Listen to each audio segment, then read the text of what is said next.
ज़िलहिज्जा का महीना जब शुरू हो जाए तो रसूलुल्लाह सल्लल्लाहु अलैहि वसल्लम की कुछ हिदायत हैं इसके बारे में। आप सल्लल्लाहु अलैहि वसल्लम ने सही हदीस में फरमाया कि इन 10 दिनों में अल्लाह को नेक अमल बहुत ज्यादा महबूब है।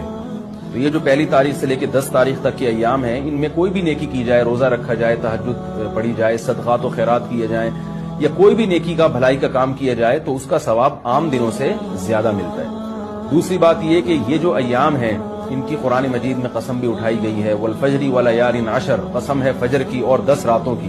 तो जमहूर मुफस्सिरीन इस तरफ गए हैं कि उन 10 रातों से मुराद ज़िलहिज्जा की रातें हैं। तो इनके दिन की भी फजीलत है और रात की भी फजीलत है। और रसूलुल्लाह सल्लल्लाहु अलैहि वसल्लम ने इन अय्याम के बारे में फरमाया कि जिस शख्स का इरादा हो, सही हदीस है, जिस शख्स का इरादा हो कुर्बानी करने का तो उसको चाहिए कि इन दिनों में अपने नाखून और बाल न काटे। बेहतर है, मुस्तहब है, कोई फर्ज वाजिब नहीं है, लेकिन अफजल ये है कि जिसने कुर्बानी करनी हो तो वो पहली तारीख से लेकर जब तक कुर्बानी ना कर ले वो अपने बाल और नाखून ना काटे।